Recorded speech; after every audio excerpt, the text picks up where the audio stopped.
tarde, dependendo do horário que você estiver assistindo esse vídeo. E hoje nós vamos fazer a correção do quiz que foi postado na semana passada. Geralmente eu deixo uma semana de espaço para que todo mundo consiga assistir e responder. E eu falei que vocês poderiam responder nos comentários, em um caderno e depois fazer a correção junto comigo ou me enviar suas respostas via WhatsApp, que eu estaria corrigindo esse quiz, ok? Então hoje eu vou dar as respostas, então vamos lá. A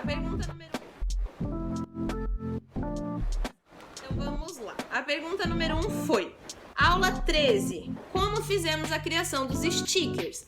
Lá na aula 13, a gente fez vários rostinhos diferentes e basicamente a gente trabalhou com a questão, novamente, da identidade. Então a gente fez várias expressões, fez um rostinho feliz, fez um rostinho bravo, fez um rostinho curioso e assim por diante. E essas expressões estavam em camadas separadas.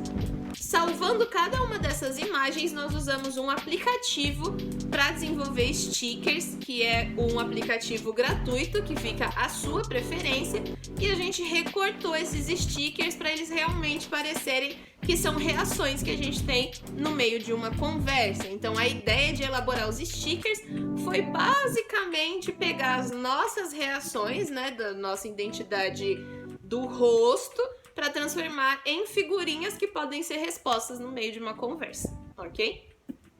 Número 2.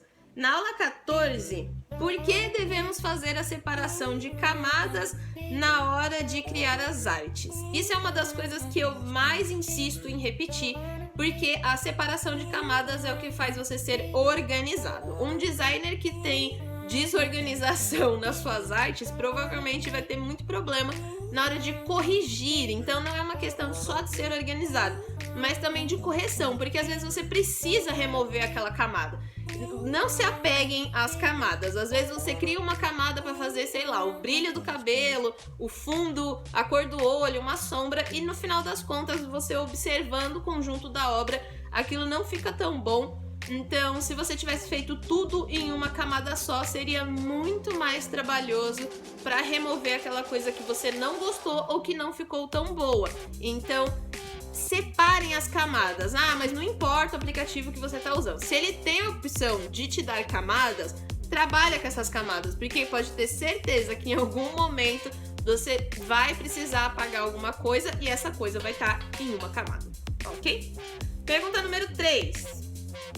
Na aula 15, nós falamos sobre como melhorar os efeitos de luz e sombra no sketchbook. Em alguns vídeos lá dos primeiros falando de sketchbook, eu expliquei para vocês que ele tem uma configuração de pincel que tem duas bolinhas, a bolinha do pincel propriamente dita e a bolinha da cor. A bolinha do pincel, quando você arrasta para cima ou para baixo, ele muda a opacidade. O que é a opacidade do pincel? É o quão transparente aquele pincel vai ficar. Quanto mais baixa for a sua opacidade, mais transparente. Então, é como se você tivesse um marca-texto de pincel. Marca-texto você consegue passar por cima da sua letra, do seu texto, que ele fica uma cor semi-transparente, mas que destaca. Então, isso é a transparência. Se você arrastar para os lados, você consegue aumentar e diminuir o tamanho desse pincel. Então, só fazendo isso, você já tem a intensidade dessa sombra. Então, por exemplo, aqui onde eu tô sentada, eu tenho luz e sombra em todas as posições que der para observar. Então, por exemplo, aqui atrás de mim eu tenho uma sombra suave, porque ela não tá preta, escura, chapada.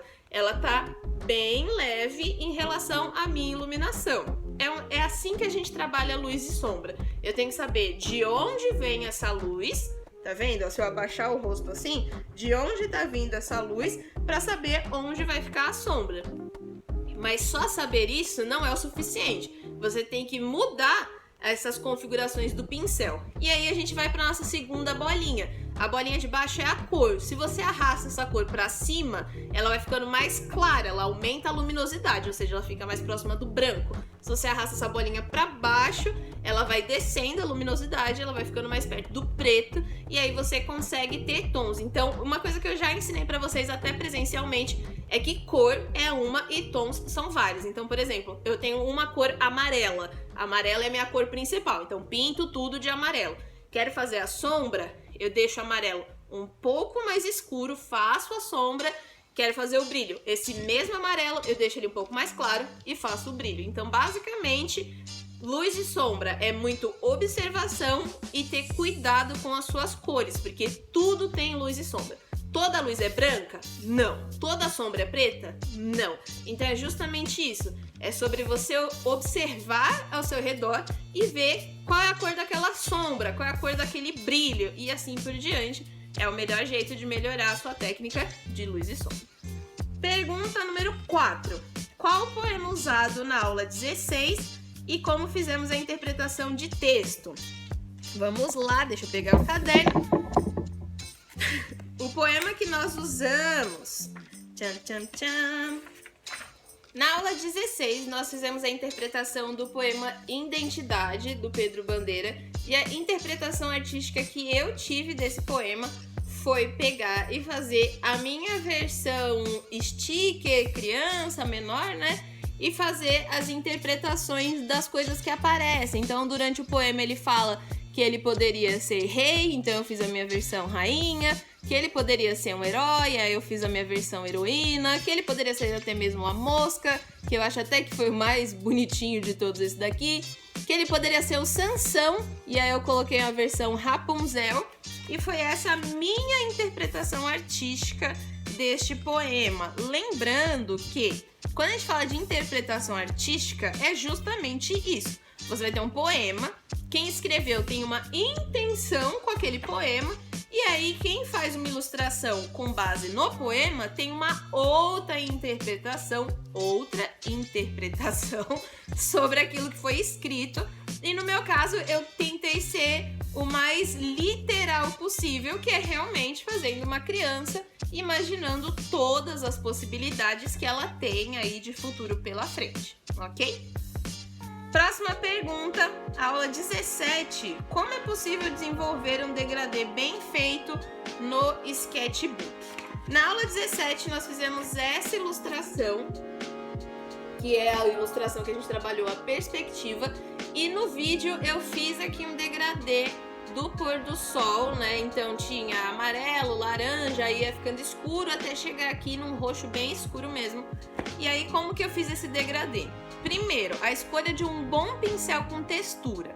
Uma das vantagens do sketchbook é que você não precisa se esforçar muito para fazer com que aquela cor mescle, para fazer com que aquela tinta se misture, porque ele de fato tem pincéis que são de tinta. Então, se você mexer na configuração do pincel, você vai ver que tem pincéis de tinta acrílica, de aquarela, de tinta óleo, de tinta guache, e tudo isso são efeitos reais. Se você começar a estudar isso, a pesquisar isso, então, por exemplo, professora, eu vou colocar no Google como é tinta óleo. Você vai ver essa textura e você vai perceber que no sketchbook ele tenta simular essa textura.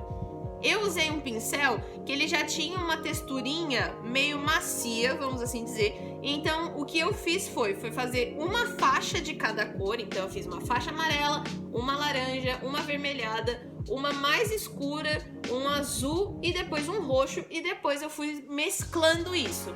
Novamente, como eu falei na dica anterior da luz e sombra, eu tive que mexer na opacidade do pincel e deixar a intensidade dele diferente. Quando você muda essa intensidade, fica mais fácil de mesclar as cores. Outra coisa importante para fazer um bom degradê é que a partir do momento em que você percebe que as cores estão mesclando, usar o conta-gotas e pegar a cor que começa a aparecer no meio. Então, vamos supor que aqui eu tenha tinta. Se eu passar amarelo aqui e passar laranja, aqui no meio vai ficar uma cor entre o amarelo e o laranja, se fosse tinta de verdade. Então, como o sketchbook consegue simular essa mistura, se eu pegar o meu conta-gotas e clicar no meio, o que vai acontecer é que eu tenho a cor mesclada. E aí é só eu ir dando batidinhas, sem esfregar muito o dedo na minha tela, que você vai ter um bom degradê com luz, com sombra, mesclagem e tudo que você tem direito. É uma questão de paciência e de treino. Na última pergunta bônus aí, o que é perspectiva e como fazer? Perspectiva é sempre que a gente tem um ponto de vista, então eu tenho aqui um ponto de vista que vai do meu horizonte, mostrando que na verdade ele é pequeno em relação aos prédios que estão ao seu redor. Novamente, essa foi a minha interpretação de texto do assunto, né, do poema em questão. O que é essencial para uma boa perspectiva? Que você tenha um ponto de fuga, tá vendo? Então eu fiz um quadrado, ele tá perfeitamente feito, então vamos supor que você faça aí na sua casa 10 por 10 por 10 por 10, você vai fazer um X cruzando esse quadrado, vai descobrir qual é o meio, e aí todo o objeto tem que terminar no meio. A perspectiva é o fundo daquilo. Então, por exemplo, aqui na minha parede é só uma parede, não é tão distante. Não tem como ter noção de perspectiva. Mas se eu estivesse filmando, por exemplo, na rua, vocês iam conseguir ver que atrás de mim as coisas vão ficando menores. Por quê? Porque elas vão ficando distantes. E isso daqui é só uma perspectiva simples, que é aquela que leva em consideração a linha do horizonte e que as coisas vão ficando pequenas quando a gente afasta e grandes quando a gente se aproxima. E aí é trabalhar uma proporção. Então, por exemplo, aqui no meu caso, eu não posso fazer ele gigantesco do lado do meu prédio, porque, querendo ou não, ele tá do lado de um prédio. Então, ele ainda é uma pessoa. Então, a gente tem que começar a pensar em escalas. Pessoas não têm tamanhos de prédio. Não tem como. Então, ele teria que ser menor. Mas para dar justamente a sensação de que ele ainda é criança, é como se os prédios estivessem engolindo ele. Quando a gente tá no meio de uma cidade com muitos prédios e olha para cima, a sensação que a gente tem é justamente essa, de fechamento, né, de clausura. Então, numa perspectiva, é muito importante você ter noção disso. Ah, mas e se você tivesse feito reto? Também daria o mesmo efeito. Por quê? Aqui pro final, os prédios vão ficando pequenininhos e distantes. Então, significa que eu tenho um ponto de vista. Lógico que para desenhar perspectiva, você tem que treinar. E basicamente, perspectiva é um ponto de vista. Novamente, ilustração é muito sobre observar as coisas ao seu redor e tentar desenhar essas coisas ao redor. Luz e sombra, degradê, tons, cores, perspectiva, tudo isso vai ser sempre uma questão de treino. Então a gente pode até passar a parte técnica, mas definitivamente vocês precisam treinar para cada vez mais melhorar aí perspectiva, cores, escolhas e assim por diante. Ok? Espero ter ajudado vocês com essas respostas. Se vocês tiverem dúvidas ou não entenderam alguma parte, é só deixar aqui nos comentários que eu vou reforçar e explicar novamente para vocês. Muito obrigada por ter visto esse vídeo até aqui. Até o próximo vídeo.